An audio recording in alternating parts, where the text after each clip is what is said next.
अस्सलाम वालेकुम, welcome to report card. मैं हूं अफसा कोमल। सबसे पहले रिपोर्ट कार्ड में बात करेंगे वफाकी काबीना ने चेयरमैन पीपल्स पार्टी बिलावल भुट्टो जरदारी और वजीर आला सिंध सैयद मुराद अली शाह का नाम ECL से निकालने का मामला फिल वक्त मौखर करने का फैसला किया है।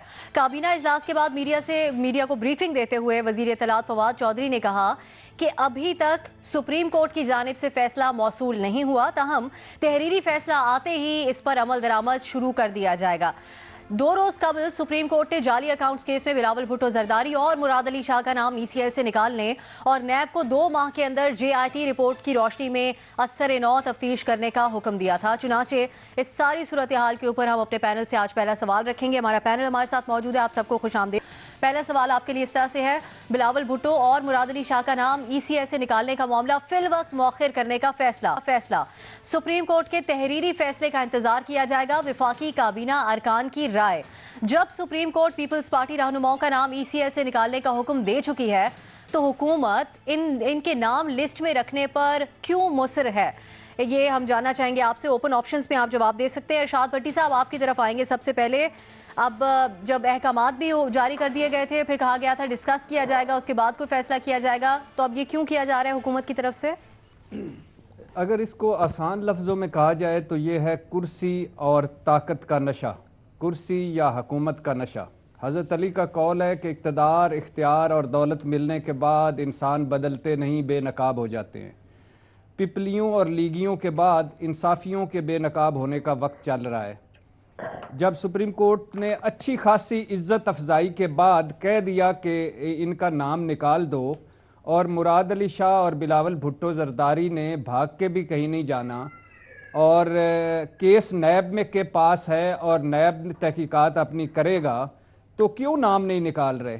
खा मखा का एक और इशू, कल अब सुप्रीम कोर्ट का इस पे नज़र पड़ेगी, इस तरफ तवज्जो होगी, वो बुलाएंगे, फिर इज्जत अफजाई होगी और फिर भगदड़ मच जाएगी और सारे अहकाम पूरे हो जाएंगे। कल तक यही तहरीक इंसाफ, यही इमरान खान साहब और यही इनके सारे लीडर सुप्रीम कोर्ट के पीछे खड़े थे और कह रहे थे, मुस्लिम लीगियों को भी कहा करते थे और पीपल्स पार्टी वालों को भी कहा करते थे कि इनके अहकामात मानो, इदारों के साथ खड़े हो इनके, और इदारों को आपने इदारों को तबाह बर्बाद कर दिया है। लेकिन वो कहते हैं ना कि खुदा जब हुस्न देता है तो नज़ाकत आ ही जाती है, तो अल्हम्दुलिल्लाह वो नज़ाकतें आई हुई हैं। ये कुर्सी और ताकत का नशा ऐसा है कि इक़्तिदार में होते हैं तो यूसुफ रज़ा गिलानी नाअहली कबूल कर लेते हैं, वजारत उज़्मा फारिग से हो जाते हैं, मगर ख़त नहीं लिख पाते। और इक़्तिदार में होते हैं तो वज़ीर नवासी साहब अल्हम्दुलिल्लाह बुलंदो बाग दावे और बड़े करो फर से कहते हैं कि सुप्रीम कोर्ट का फैसला रद्दी की टोकरी में जाएगा। और इसी बाकी अब आप उससे अरसा याद तंग करने से सुप्रीम कोर्ट के हमला होने तक, और उसके बाद साकिब निसार की मार्शल बदतरीन डिक्टेटरशिप से ये कल फवाद चौधरी साहब के इमरान खान की तौहीन होने तक, ये हुकूमत होती ऐसी है कि इसमें जब बंदा जाता है तो इक़्तिदार का नशा आप समझते हैं जिसकी वजह से किया जा रहा है। हाँ, जी इरशाद साहब, ये जो इक़्तिदार का नशा जो है ना, ये कुर्सी का नशा, ये उतरता ही नहीं है, पता नहीं। और फिर जब वापस आते हैं तो फिर अरस्तु बन जाते हैं, बुकरात बन जाते हैं, और लुकमान बन जाते हैं और इखलाकियात का भाषण। बाबर साहब की तरफ जाएंगे। ठीक भट्टी साहब, बाबर साहब, वजारत कानून फवाद चौधरी साहब कह रहे हैं कि उनको तहरीरी तौर पर यह फैसला जो है वो नहीं मिला, तो आप क्या समझते हैं, फिर इक़्तिदार का नशा वाली ही बात है या फिर वाकई इंतजार किया जा रहा है तहरीरी फैसले का? देखिए, 2 इश्यूज हैं। एक तो इशू ये है कि हमारे मुल्क में हम ECL को as a coercive tool use करते हैं। ये लोगों को प्रेशराइज करने के लिए हम इस प्रोसेस को अब्यूज करते हैं। एक आपका राइट है, fundamental right to travel, freedom का, लिबर्टी का एक राइट है,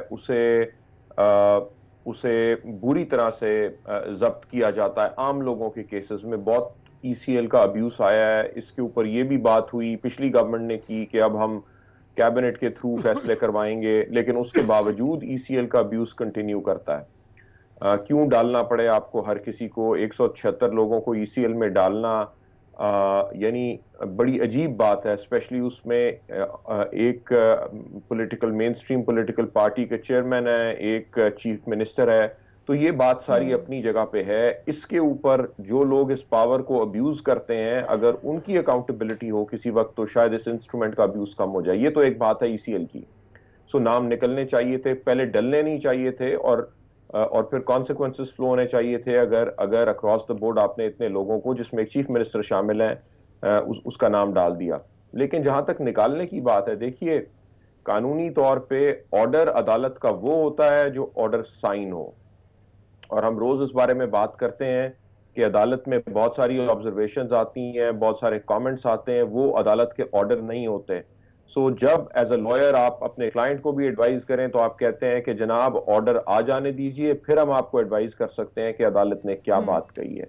सो इस हद तक जब तक अदालत का ऑर्डर नहीं आता, उस वक्त तक कैबिनेट को नहीं पता चलेगा कि एग्जैक्टली क्या कहा है। ईसीएल से निकाल दें, आइंदा नहीं डालें, इनके खिलाफ इंक्वायरी होनी है कि नहीं होनी, इन्हें नो फ्लाई लिस्ट पे डालना है कि नहीं डालना, इन्हें ब्लैक लिस्ट पे डालना है कि नहीं डालना।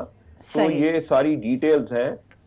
सो एक कानूनी नुक्ते को गालिबन कैबिनेट इस्तेमाल कर रही थी, लेकिन कानूनी नुक्ता उनका ठीक है, कानूनी तौर पर नुक्ता ठीक है।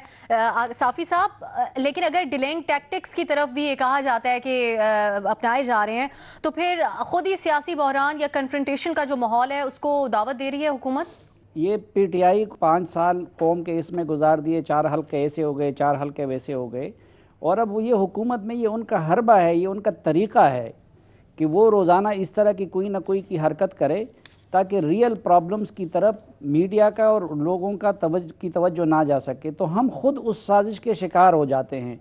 अब मसलन कौन सा बिलावल साहब ने कल बाहर जाना था किसी अहम मिशन पे कि वो रुक जाएगा। इस मुल्क के असल मसाइल कुछ और है। इस मुल्क का असल मसला गुर्बत है। इस मुल्क का मसला हमारा निज़ाम इंसाफ का ना होना है। इस मुल्क का असल मसला हमारी नाकिस खारजा पॉलिसी है, इंतहा पसंदी है। ये सारी चीज़ें हैं जो वो की मसले हैं। हम उसकी तरफ आने का न खुद हमें मौका मिलता है, न कौम को इस तरफ आने देते हैं। ये क्या हुआ, उधर नवाज शरीफ बैठा रहे, जरदारी बैठा रहे या इमरान खान बैठा रहे, क्या हुआ?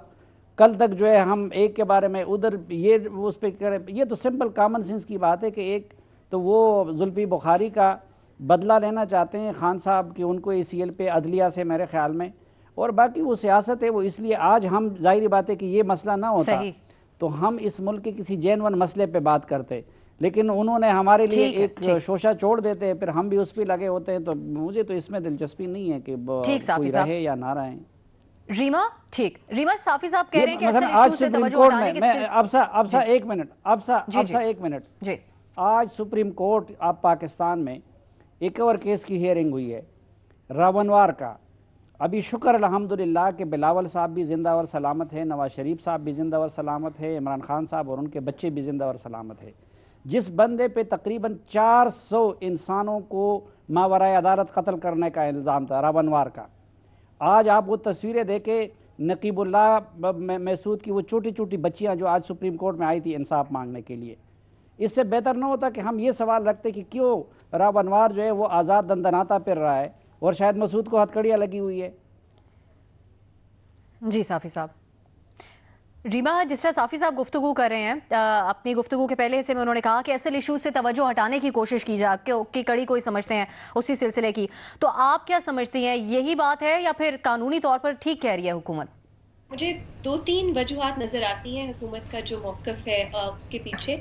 पहली तो एक लार्जर इशू है कि जो हुकूमत है, ये कभी कभी ऐसा लगता है कि मार्शल लॉ के बाद जो हुकूमतें आती हैं वैसी इनका पूरा नज़रिया वैसा है। वो अपोजिशन को बिल्कुल ही ख़त्म करना चाहते हैं, सिंगल पार्टी रूल बनाना चाहते हैं और करप्शन को इस्तेमाल करते हैं उस पर्पस के लिए। तो ये तो लार्जर इशू है इस हुकूमत के साथ। दूसरी वजह जो है वो थोड़ी स्पेसिफिक है इस केस के ऊपर कि जब JIT रिपोर्ट आई थी तो हुकूमत ने इतना सख्त मौक़िफ़ उस पर लिया। वो सिंध की गवर्नमेंट टॉपल करने की बात कर रहे थे, मुराद अली शाह साहब की रेजिग्नेशन मान रहे थे। तो बहुत एम्बैरेसिंग है जो सुप्रीम कोर्ट की ऑब्जर्वेशंस हैं अभी तक। जैसे बाबर साहब ने कहा डिटेल जजमेंट हमने नहीं देखी, लेकिन जो बात हो रही है वो बहुत एम्बैरेसिंग है उनके लिए। तो ऑफकोर्स वो कोशिश करेंगे कि आखिर तक इसको वो फाइट आउट करें, और एकदम मानना भी नहीं था उन्होंने। और आखिरी बात ये है वो इस पर्टिकुलर टाइम के ऊपर है। देखिए जनवरी है, एक हफ्ते में चीफ जस्टिस साहब जो हैं वो रिटायर हो रहे हैं। जो उनकी नोटिफिकेशन है अगले चीफ जस्टिस साहब का वो इशू हो गया है। तो पहले हमने देखा था कि चीफ जस्टिस साहब की हर ऑब्जर्वेशन, हर रिमार्क्स जो उनके थे वो बहुत वैल्यू करती थी हुकूमत उनको। लेकिन अब क्योंकि वो जा रहे हैं, हमने देखा है पाकिस्तान में कि जो खौफ है कुछ ओहदों का जब वो रिटायरमेंट की तरफ आते हैं तो फिर वो खौफ भी खत्म हो जाता है। तो मेरा ख्याल है ये भी हम अब देखेंगे और देख रहे हैं पूरी जनवरी में कि उस तरह का जो फियर था, जो एक तरह से रिस्पेक्ट थी चीफ जस्टिस साहब की, वो उस तरह नहीं है अब। और मेरा ख्याल है इसका जो ताल्लुक है वो उनकी रिटायरमेंट से भी हो सकता है। जी ठीक, रीमा यही बात आगे लेके न्याय साहब की तरफ जाते हैं। न्याय साहब, क्या आप रीमा की इस बात से एग्री करते हैं जो वो कह रही हैं? देखिए जी, पहले तो आप का ये कहना कि हम ट्रंप को डिस्कस करें तो क्यों ना करें। बाबर स्टार साहब वहाँ मौजूद हैं, हमने आज तक उनका फ़ायदा नहीं उठाया। हमें कम अज़ कम यही बता दें कि मैक्सिकन बॉर्डर पे वॉल बनेगी या नहीं बनेगी, और उसके लिए फ़ंड, उसके पैसे पहले रिलीज़ होंगे या हमारा डैम फंड पहले तैयार होगा। ये सारी वो चीज़ें हैं जिससे वो हम सबको वो जो है मुस्तफ़ीद कर सकते हैं, और हम सारे जो है हमें खासी आगाही मिल सकती है। दूसरी बात है कि मैं बाबर साहब की जूनियर से बाबर साहब मिले हैं कि नहीं मिले, और दूसरी बात यह है कि मैं बाबर साहब के नुक्ते से आगे चलता हूँ कि बाबर साहब ने बिल्कुल ये सही कहा है कि जी कानूनी जब तक फैसला ना आ जाए उस वक्त तक ऑपरेटिव पार्ट का पता नहीं चलता। लेकिन बाबर साहब जहाँ दीदा माशाअल्लाह प्रैक्टिसिंग लॉयर पाकिस्तान में अपना सिक्का मनवाया उन्होंने, पिछले 2-3 साल में जब से हमने नए एक जुडिशल एक्टिविज्म को हम फेस कर रहे हैं, उसके अंदर इसके अंदर जो कमेंट्स आए हैं चीफ जस्टिस साहब ने अगले दफ़ा 19 दफ़ा मैंने कई केसेस में सुना है कि जब मैंने ये दिया कोई डिसीजन नहीं हुआ, तो आप चाहते हैं कि फिर मैं डिसीजन दूं, यानी कि वो इसके बारे में कि मैंने नए रूल्स ऑफ बिजनेसेस देखे हैं कोर्ट के 184 के तहत, जिनको नाम कानून कह सकते हैं, नाम को और रूल्स कह सकते हैं, लेकिन वो इवॉल्व हुए हैं और हमने देखे हैं और यहाँ पे प्रैक्टिस उनकी हमने होते देखी है। इसलिए मैं इन बात से बाबर साहब की बात में थोड़ी सी एक्सेप्शन लेता हूँ, बावजूद है कि उनका वो कानूनदान है, बड़ा स्ट्रॉन्ग लीगल पॉइंट किया है, लेकिन उसकी इसलिए ज़्यादा अहमियत कमेंट्स की इसलिए है कि हमने उस कमेंट्स के ऊपर बहुत बड़ा यहाँ पे अदालत कई दफ़ा बरहम हुई है। ठीक। बाकी बात यह है कि जहाँ तक ये इनका ताल्लुक है, इन्होंने देखें इनके तो आदम स्वाति का तब इन्होंने केस भेजा, आज नोटिफिकेशन किया, जब कल सुप्रीम कोर्ट ने उसको नोटिस किया, ये इंतजार कर रहे थे कि चीफ जस्टिस साहब चले जाएं। और जहांगीर तरीके के मामले में इनका बिल्कुल रवैया और था, आखिर तक उन्होंने कहा जी वो उसको हम अहल मानेंगे जब तक आखिरी पॉइंट पे नहीं पहुंच जाएंगे। तो मेरा ख्याल है कि इनको पूरी लिस्ट को रिवाइज करना चाहिए था, सुप्रीम कोर्ट ने कहा है तो उसमें कोई मजाका नहीं था। ठीक, इस मामले पर हमारे तमाम तजियाकारों की राय आपने जानी।